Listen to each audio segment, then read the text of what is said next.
नमस्कार दोस्तों, मेरा नाम है अनिल कक्कड़। आज हम बात करेंगे एक ऐसी कंट्रोवर्सी के बारे में जिसने सोशल मीडिया और नेशनल मीडिया में काफ़ी स्पेस ले लिया है, वायरल हो गई है।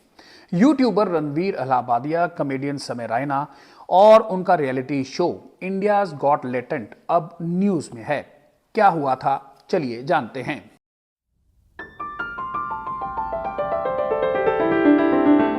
एक सुप्रीम कोर्ट के लॉयर एडवोकेट विनीत जिंदल ने दिल्ली साइबर पुलिस में एक कंप्लेंट फाइल की है। उनका कहना है कि रणवीर अहलाबादिया, समय रैना और शो के कुछ पार्टिसिपेंट्स ने इंडियाज गॉट लेटेंट में काफी इनएप्रोप्रिएट और वल्गर कमेंट्स किए हैं।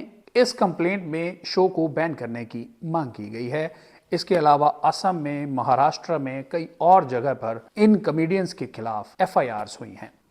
अब इस पर बहुत बड़ी बहस शुरू हो गई है। खासतौर पर लॉयर का कहना है कि फैमिली रिलेशनशिप के बारे में जो लैंग्वेज यूज की गई है वो बिल्कुल अनएक्सेप्टेबल थी। लीगल साइड से बात करें तो ये कंप्लेंट सेक्शन 296 और 34 ऑफ द भारतीय न्याय संहिता बीएनएस के अंडर फाइल की गई है। ये सेक्शंस रिलीजियस सेंटिमेंट्स हर्ट करने से रिलेटेड हैं। पर ये सिर्फ ये नहीं, इन पर आईपीसी के सेक्शन 294 और 286 और इंफॉर्मेशन टेक्नोलॉजी एक्ट के सेक्शन 67A के तहत भी मामला दर्ज किया गया है, जो ऑनलाइन ऑब्सीन कंटेंट स्प्रेड करने से रिलेटेड है। ये काफी सीरियस एलिगेशंस हैं। जो सेक्शन लगाए गए हैं उनके बारे में बात करते हैं। सेक्शन 296 और 34 ऑफ भारतीय न्याय संहिता। सेक्शन 296 का पनिशमेंट है इम्प्रिजनमेंट या फाइन। अगर किसी ने रिलीजियस सेंटिमेंट्स को हर्ट किया हो तो उस पर 1 साल तक की जेल हो सकती है या फिर फाइन किया जा सकता है, या दोनों, फाइन और जेल हो सकते हैं। सेक्शन 34 का मतलब है अगर 2 या ज्यादा लोग एक साथ कोई क्राइम करते हैं तो उनको इक्वली पनिश किया जाएगा। अगर वो क्राइम काफी सीरियस हो तो पनिशमेंट काफी सीवियर हो सकती है। इसका पनिशमेंट डिपेंड करेगा कि किस सेक्शन के अंडर वो क्राइम फॉल करता है। अगर सेक्शन 296 के अंडर है तो अप टू 1 ईयर का जेल हो सकता है या फाइन हो सकता है। अब सेक्शन 294 और 286 ऑफ आईपीसी वो क्या कहते हैं।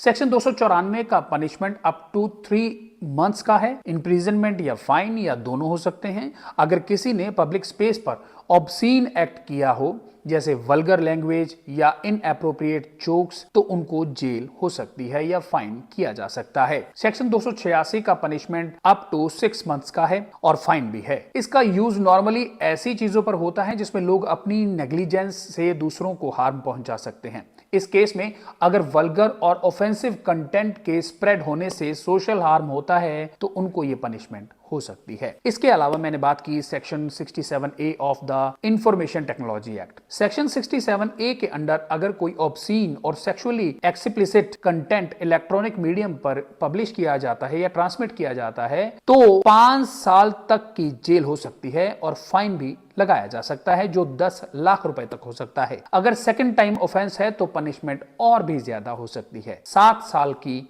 जेल और जुर्माना हो सकता है। इन सेक्शंस का मेन ऑब्जेक्टिव ये है कि पब्लिक और ऑनलाइन प्लेटफॉर्म्स पर ऑब्सीन और वल्गर कंटेंट को रोका जा सके। अगर किसी ने फैमिली रिलेशंस या रिलीजियस सेंटिमेंट्स को हर्ट किया हो या वल्गर लैंग्वेज यूज की हो तो उनके अगेंस्ट लीगल एक्शन हो सकता है। हर सेक्शन का अपना पनिशमेंट है, जो फाइन, इंप्रिजनमेंट यानी जेल या दोनों हो सकते हैं। और अगर ऑफेंस सीरियस हो तो पनिशमेंट भी ज्यादा हो सकती है, जो पब्लिक और डिजिटल स्पेस में रिस्पॉन्सिबल बिहेवियर को प्रमोट करने के लिए है। और ये कंट्रोवर्सी जो मुंबई से शुरू हुई तो मुंबई में भी इसकी चारों तरफ चर्चा है। मुंबई पुलिस इस पर कार्रवाई करना शुरू कर चुकी है। महाराष्ट्र विमेन कमीशन को भी इस बारे में कंप्लेंट फाइल की गई है, जिसमें एब्यूजिव लैंग्वेज और विमेन के प्राइवेट पार्ट्स के बारे में इनएप्रोप्रिएट जोक्स किए जाने का जिक्र है। लगता यह है कि पूरा show purposely edgy content create कर रहा था, लेकिन एक सर्टेन लिमिट को क्रॉस करना गलत माना जा रहा है। अब बैकलैश के बाद रणवीर अहलाबादिया ने पब्लिक अपॉलॉजी दी है। उन्होंने अपने सोशल मीडिया हैंडल पर रिग्रेट किया है और कहा है कि उन्हें कमेंट्स जो किए हैं वो बिल्कुल गलत थे और उनको ज्यादा सेंसिटिव बोलना चाहिए था और वे इसके लिए माफी मांगते हैं। तो दोस्तों, आप क्या सोचते हो इस पूरे इशू के बारे में? क्या ये कॉमेडियंस और इन्फ्लुएंसर को अपने एक्शन के जो है उनका जवाब देना चाहिए, या फिर ये सिर्फ एक ओवर रिएक्शन है? कमेंट सेक्शन में ये जरूर लिखिएगा। और साथ ही साथ मैं आपको बता दूं, रणवीर अहलाबादिया जो खास तौर पर अपने कंटेंट के लिए, अच्छे कंटेंट के लिए जाने जाते हैं, पीएम नरेंद्र मोदी से भी सम्मानित हो चुके हैं। उन्होंने जब इस तरह की शब्दावली इंटरनेट पर यूज की है तो पिछले 3-4 दिनों से लगातार इंटरनेट पर रिएक्शंस आ रहे हैं। बड़े बड़े सेलिब्रिटीज रणवीर अहलावालिया को कोस रहे हैं, समय रैना को कोस रहे हैं, साथ ही वो पूरा पैनल जो इंडियाज गॉट लेटेंट का जो पूरा पैनल था उसको कोस रहे हैं। और लोगों का कहना है कि कहीं ना कहीं ये इस तरह का कंटेंट जो है वो भारतीय संस्कृति के बिल्कुल अगेंस्ट है और इस तरह का कंटेंट नहीं ओपनली जो है सोशल मीडिया पर डाला जा सकता, क्योंकि सोशल मीडिया पर बच्चे हैं, बुजुर्ग भी हैं और महिलाएं भी हैं, तो और बहुत सेंसिटिव मुद्दा हो जाता है जहां इस इंडियाज गॉट लेटेंट के जो कंटेंट है उसकी बात आती है। खैर, आपकी क्या राय है? क्या फ्रीडम ऑफ स्पीच जो हमारे कॉन्स्टिट्यूशन ने हमें एक राइट प्रोवाइड किया है, फंडामेंटल राइट प्रोवाइड किया है, क्या उसके बिना पर या उसको आड़ बनाकर इस तरीके का कंटेंट बनाया जाना वाजिब है, या अब समय आ गया है कि ऐसे लोगों पर कानूनी कार्रवाई की जाए और एक सबक पूरे देश के सामने पेश किया जाए कि आपको बोलने की आजादी है, लेकिन उसके साथ साथ संविधान ने कुछ शर्तें भी तय की हैं और उन शर्तों को आपको मानना होगा। नमस्कार।